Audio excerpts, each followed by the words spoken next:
നമസ്കാരം. Raf talk ഫുട്ബോളിലേക്ക് അവർക്കും സ്വാഗതം. ഇത്തവണത്തെ ഫിഫ ബെസ്റ്റ് പുരസ്കാരം ജനുവരി 15 ലണ്ടനിൽ വെച്ച് സമ്മാനിക്കുകയാണ്. ഫിഫ ബെസ്റ്റ് പുരസ്കാരത്തിൻ്റെ ഫൈനൽ നോമിനേഷൻ ലിസ്റ്റ് ഇന്നലെ ഫിഫ പുറത്തുവിട്ടപ്പോൾ ബെസ്റ്റ് മെൻസ് പ്ലെയർ ലിസ്റ്റിലുള്ളത് ലയണൽ മെസ്സിയും കിലിയൻ എംബാപ്പയും അതുപോലെ എർലിംഗ് ഹാലൻഡുമാണ്. അപ്പോൾ പലരും എന്തുകൊണ്ട് മെസ്സി എങ്ങനെ ലിസ്റ്റിൽ വന്നു? 2023 മെസ്സി എന്താണ് ചെയ്തത്?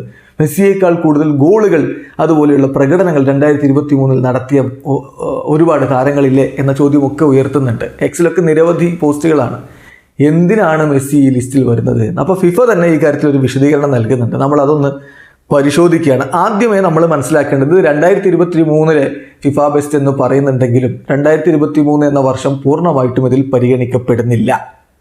സാധാരണ ഫിഫ ബെസ്റ്റ് ഇയർ വൈസ് ആണ് സീസൺ വൈസ് ആണ് കൊടുക്കാറുള്ളത്. പക്ഷേ കഴിഞ്ഞ തവണ വേൾഡ് കപ്പ് വൈകി നടത്തിയതുകൊണ്ട്, സാധാരണ വേൾഡ് കപ്പ് ജൂണിലാണല്ലോ നടത്തുക, കഴിഞ്ഞ തവണ ഖത്തറിലായതുകൊണ്ട് അവിടുത്തെ കാലാവസ്ഥയൊക്കെ പരിഗണിച്ചുകൊണ്ട് നവംബർ ഡിസംബർ മാസങ്ങളിലാണ് നടത്തിയത്. അപ്പോൾ കഴിഞ്ഞ തവണ ഡിസംബർ 18 വരെയുള്ള കാലയളവ് പരിഗണിച്ചാണ് ഫിഫ ബെസ്റ്റ് കൊടുത്തത്. വേൾഡ് കപ്പിലെ പ്രകടനം പരിഗണിച്ച് മെസ്സിക്ക് അത് കിട്ടുകയും ചെയ്തു. എന്നാൽ ഇത്തവണ ഈ സീസൺ പരിഗണിക്കുമ്പോൾ 22-23 സീസൺ എന്ന് പറഞ്ഞാൽ 2022 ഓഗസ്റ്റ് മുതലോ അല്ലെങ്കിൽ സെപ്റ്റംബർ മുതലോ തുടങ്ങി 2023 ഓഗസ്റ്റ് വരെ നിൽക്കണം. പക്ഷേ ഓൾറെഡി അതിലെ കുറച്ചു ഭാഗം കഴിഞ്ഞ തവണ പരിഗണിച്ചതുകൊണ്ട് ഇത്തവണത്തെ ഫിഫ ബെസ്റ്റിന് പരിഗണിച്ച കാലയളവ് കൃത്യമായിട്ട് ഫിഫ പറയുന്നുണ്ട്. ഡിസംബർ 19, 2022 മുതൽ ഓഗസ്റ്റ് 20, 2023 വരെയാണ് എന്ന്. അതായത് വേൾഡ് കപ്പിന്റെ ഫൈനൽ കഴിഞ്ഞ് തൊട്ടടുത്ത ദിവസം മുതൽ ഈ വർഷം ഓഗസ്റ്റ് 20 വരെയുള്ള ദിവസങ്ങളിൽ നടന്ന പ്രകടനങ്ങളാണ് ഈ ഫിഫ ബെസ്റ്റിന് പരിഗണിക്കുന്നത്. കാര്യം വ്യക്തമാണല്ലോ. ഇപ്പോൾ കുറേ താരങ്ങൾ ഗോളടിയിലൊക്കെ മുന്നിലുണ്ട്. ഇപ്പം 2023 ഗോളടിയുടെ കാര്യം നോക്കിയാൽ ആദ്യ 3 സ്ഥാനങ്ങളിൽ ക്രിസ്ത്യാനോയും ഹാരി കെയ്നും ഒക്കെ വരുന്നുണ്ട്. അവരൊന്നും ലിസ്റ്റിൽ ഇല്ലാത്തതിൻ്റെ കാരണം ഇതുകൂടിയാണ്. ഈ കാലയളവിലെ പ്രകടനമാണ് പരിഗണിച്ചിട്ടുള്ളത്. ബാക്കി അടുത്ത ഫിഫ ബെസ്റ്റിനെ പരിഗണിക്കുകയുള്ളൂ. അപ്പോൾ ആ കാര്യം മനസ്സിലാക്കുക. പിന്നെ ആദ്യം പ്രഖ്യാപിച്ചിട്ടുള്ള ഇനീഷ്യൽ നോമിനേഷൻ ലിസ്റ്റ് ഉണ്ട്, 12 പേരുടെ നോമിനേഷൻ ലിസ്റ്റ്. അതിൽ നിന്നും കൂടുതൽ വോട്ട് കിട്ടിയ 3 പേരാണ് ഫൈനൽ ലിസ്റ്റിൽ വരുന്നത്. അപ്പം ആരൊക്കെയാണ് ഇനീഷ്യൽ 12 പേരുടെ നോമിനേഷൻ ലിസ്റ്റിൽ ഉണ്ടായിരുന്നത് നോക്കാം. Julian Alvarez, Marcelo Brozovic, Kevin De Bruyne, Ilkay Gundogan, Erling Haaland, Rodri, Khvicha Kvaratskhelia, Kylian Mbappe, Lionel Messi, Victor Osimhen, Declan Rice, Bernardo Silva. ഈ താരങ്ങളാണ് ആദ്യം നോമിനേറ്റ് ചെയ്ത 12 പേരിലുള്ളത്. അവരിൽ നിന്ന് ഏറ്റവും അധികം വോട്ടുകൾ ലഭിച്ച 3 പേരാണ് ഈ ഫൈനൽ ലിസ്റ്റ് എന്ന് പറഞ്ഞുകൊണ്ട് പ്രസിദ്ധീകരിച്ചിരിക്കുന്നത്. ഇനി ബാക്കി കാര്യങ്ങൾ കൂടി നമ്മൾ നോക്കണം. ഈ വോട്ടിങ്ങിൻ്റെ മറ്റ് കാര്യങ്ങൾ കൂടി നമ്മളൊന്ന് വിശദമായിട്ട് നോക്കിയ കാര്യം വ്യക്തമാവും. വോട്ട്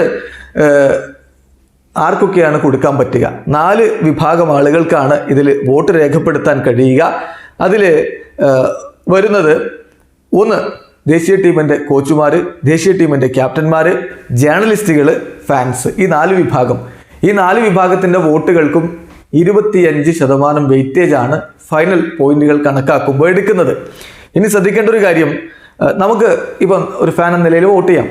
വോട്ടിങ്ങിൻ്റെ സമയം കഴിയുമ്പോൾ അങ്ങനെ വോട്ട് ചെയ്യുന്ന ഘട്ടത്തിൽ ചെയ്യേണ്ടിയിരുന്നത് 3 വോട്ടുകൾ ചെയ്യണം. 1 ഫസ്റ്റ് ചോയ്സ് വോട്ട്. ആ ഫസ്റ്റ് ചോയ്സ് വോട്ടിന് 5 പോയിന്റാണ് കൊടുക്കുക. 2 സെക്കൻഡ് ചോയ്സ് വോട്ട് 3 പോയിന്റ് കൊടുക്കും. 3 തേർഡ് ചോയ്സ് വോട്ട് 1 പോയിന്റ് കൊടുക്കും. ഇങ്ങനെ ഈ പോയിന്റുകളെല്ലാം കൂടി കൂട്ടിയിട്ട് ഏറ്റവും മുന്നിൽ നിൽക്കുന്ന 3 പേരെയാണ് ഇപ്പോൾ അവതരിപ്പിച്ചിട്ടുള്ളത്. ഇനി ഒരു കാര്യം കൂടി, ഇപ്പോൾ ദേശീയ ടീമിൻ്റെ ക്യാപ്റ്റൻ എന്ന് പറയുമ്പോൾ ലിയോ മെസ്സി ദേശീയ ടീമിൻ്റെ ക്യാപ്റ്റനാണ്, അദ്ദേഹത്തിന് വോട്ട് ചെയ്യാം. കിലിയൻ എംബാപ്പെ ദേശീയ ടീമിൻ്റെ ക്യാപ്റ്റനാണ്, അദ്ദേഹത്തിന് വോട്ട് ചെയ്യാം എന്ന് പറയുമ്പോൾ അദ്ദേഹത്തിന് മെസ്സിക്ക് തന്നെ വോട്ട് ചെയ്യാൻ പറ്റില്ല. എംബാപ്പയ്ക്ക് തന്നെ വോട്ട് ചെയ്യാൻ പറ്റില്ല. Nominated national team captains could not vote for themselves എന്ന് കൃത്യമായിട്ട് റൂള് പറയുന്നുണ്ട്. ഇനി നോക്കുക, ഇതെല്ലാം കൂടി ഈ പോയിന്റുകൾ എല്ലാം കൂടി കൂട്ടിയിട്ട് ഏറ്റവും കൂടുതൽ ആർക്കാണോ അവർക്കാണ് ഈ ഒരു പുരസ്കാരം കൊടുക്കുക.